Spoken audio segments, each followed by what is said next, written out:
तो दोस्तों ये हमारी पहली वीडियो रहेगी, ठीक है।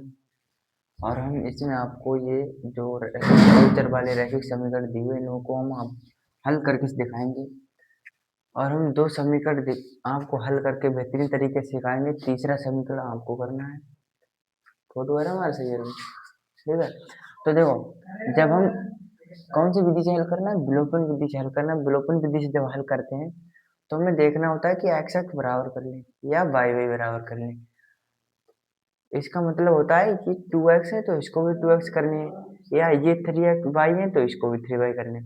तो इसको 2x करने के लिए क्या करेंगे या 3y करने के लिए क्या करें। तो सबसे सस्ता तरीका ये होता है कि ये देखो, इसमें 2 है तो 2 में गुणा इसे पूरे समीकरण से करा दो, तब 2x हो जाएंगे। या अगर आप 3y को बराबर करना चाहते हैं तो 3 से गुणा इसमें पूरे समीकरण से करा दो, तब हम मान लो हम x बराबर करेंगे, ठीक है।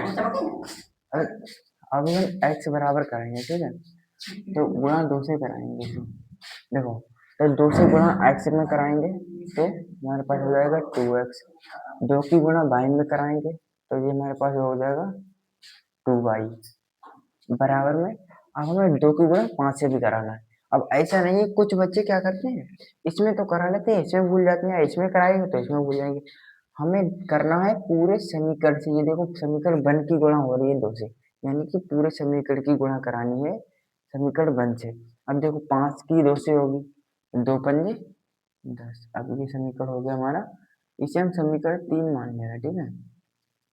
अब जो दूसरा समीकरण है ये इसके नीचे उतार ले। देखो, 2x माइनस 3y बराबर 4, ये समीकरण दूसरा। आप ऐसे लगा दो। अब यहाँ पर एक तरीका और होता है। अब ये मान लो तुमने बराबर कर लिया, ठीक है। अब ये काटने हैं तुम्हें, तब क्या होना चाहिए, जब आपको दोनों प्लस प्लस के दिखें, ठीक है, तब यहाँ पर लिखना है घटाने का। जब आपको दो माइनस माइनस के ये दोनों दिखते हैं, यानी आपने जो बराबर किए हैं वो अगर सेम निशान है दोनों, तो एक तुम्हें घटाने पर लिखना है, और यहाँ पर भी जहाँ पर प्लस होगा वहाँ माइनस करना, जहाँ माइनस होगा वहाँ प्लस करना, जहाँ प्लस होगा वहाँ माइनस करना। तो हम देख रहे हैं कि इसके भी आगे प्लस है, यानी हमें दोनों निशान सेम निशान मिले हैं, जिनके आगे प्लस तो हम यहाँ लिखेंगे घटाने पर। क्या घटाने, घटाने पर करेंगे। तब घटाने पर देखो, जो नीचे वाली लाइन होती है इसमें निशान सब चेंज होते हुए जाएंगे। देखो, जो प्लस का है तो ये माइनस का होगा, जे माइनस का है तो ये प्लस का। अब देखो, ये जो हमारा प्लस का हुआ है, अब इस निशान का कोई मतलब नहीं रहेगा। अब जे वाला आ गया। अब ये जो इसके आगे कौन सा निशान था प्लस का, अब ये माइनस का। अब देखो, ये 2x कट जाएंगे, हमारे पास बच्चे 2y प्लस की 3y, तो 2y प्लस की 3y बराबर में है तो ये 10 और माइनस के है जी 4।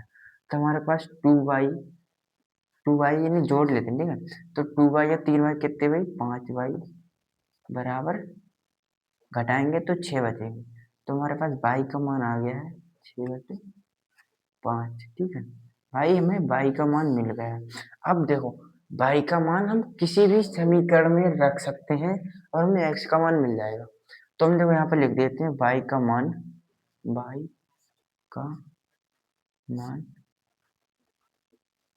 समीकरण 1 में रखने पर, ठीक है।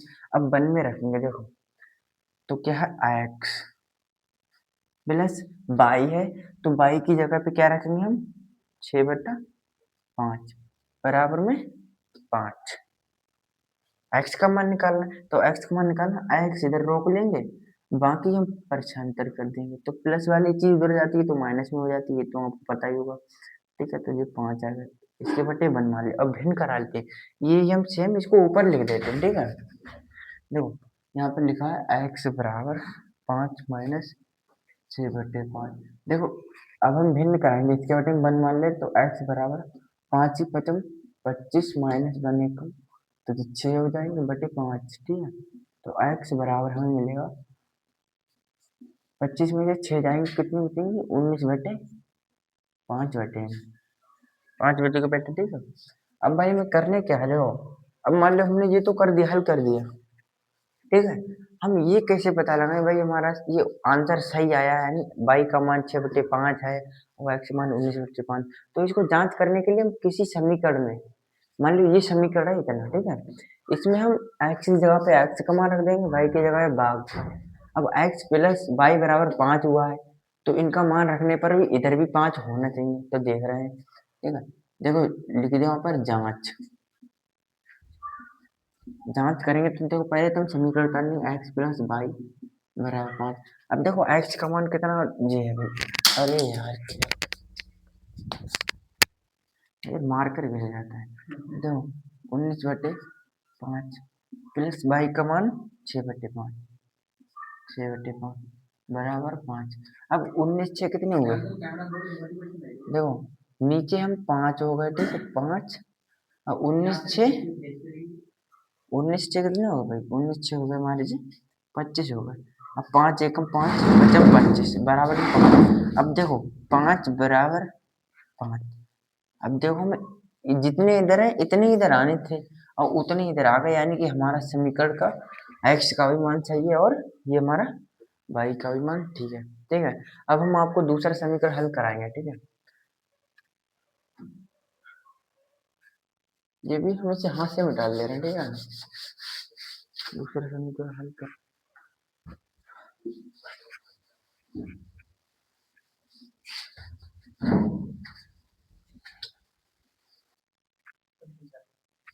तो दोस्तों हमने समीकरण दूसरा उतार लिया है, इसे भी हम कौन सी विधि से हल करेंगे, विलोपन, यहाँ पर लिख लो, विलोपन विधि से हल करेंगे, ठीक है।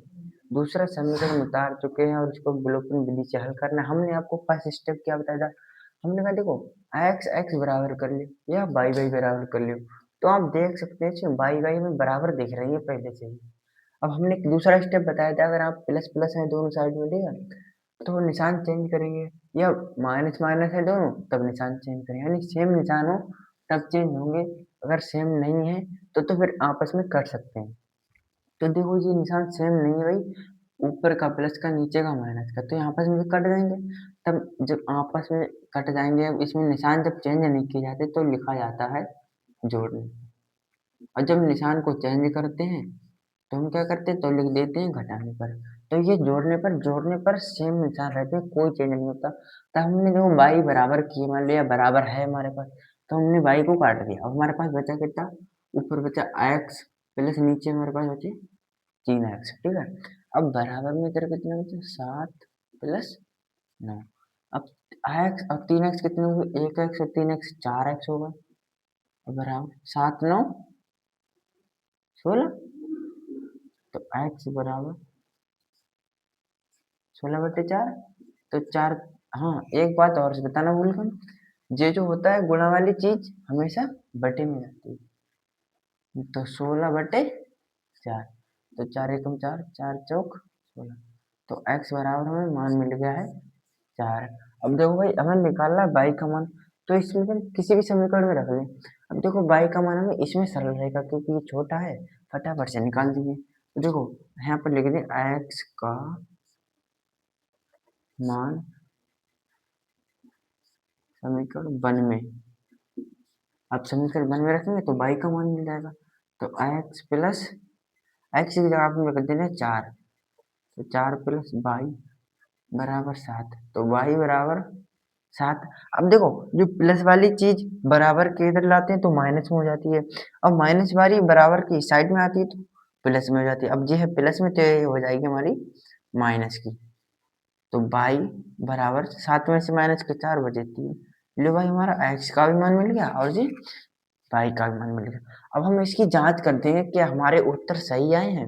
अब सही जांच करने के लिए हमने फर्स्ट स्टेप बताया था, जो इनमें मान है, जो हमने x और y के मान निकाले हैं वो ही रख लो, और ऐसे हल करते चले जाओ, इधर जो 7 है इधर भी 7 आना चाहिए। तो देखो x प्लस y बराबर 7, और y x का मान कितना है 4 प्लस y का मान जी देखो जी 3, तो बराबर 7। अब इधर भी 7 आना चाहिए तब तुम्हारा समीकरण सही है, अन्यथा हमारा समीकरण गलत हो गया कहीं पर। तब देखो 4 3 7 और ये 4, ये तो 7 है, यानी कि हमारा समीकरण सही है, इसी प्रकार से आपको समीकरणों को हल करना है।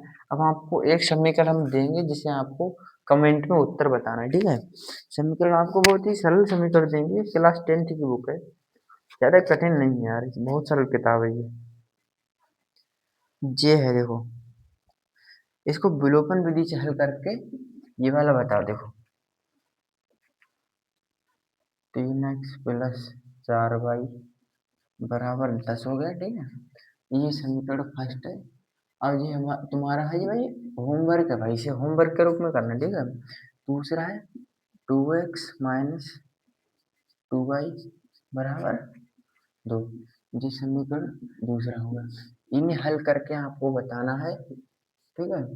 अब इसका उत्तर आप कमेंट में देंगे। हाँ, हालांकि आपको आई थिंक आपको ये चैप्टर समझ, ये समीकरण आपको समझ में आया होगा। तो इस भाई वीडियो को लाइक भी करना है और शेयर भी करना है। अगर आप प्रतिस्थापन से भी सीखना चाहते हैं तब भी बताना, आपको जल्द से जल्द वीडियो लाएंगे और प्रतिस्थापन विधि से हल कराएंगे। तब तक के लिए जय हिंद, जय साथियों और गुड नाइट। इस समय भाई इवनिंग का टाइम हो रहा है और भाई हम भी सोने जा रहे हैं। हमने सोचा समीकरण बता दे तो बता दिए बस। अब आपको बस रिवीजन करना है यही सवाल समीकरण। अगर आपको बटे वाले भी समीकरण नहीं करने आते हैं तो बताना, हम वो भी डाल देंगे वीडियो, ठीक है। अच्छा रहेगा तो आप अच्छा सीख जाओगे। हालांकि यार वीडियो को आप लोग लाइक वाइक नहीं करते तो कुछ मजा नहीं आता। ठीक है, फिर जय हिंद सभी लोग।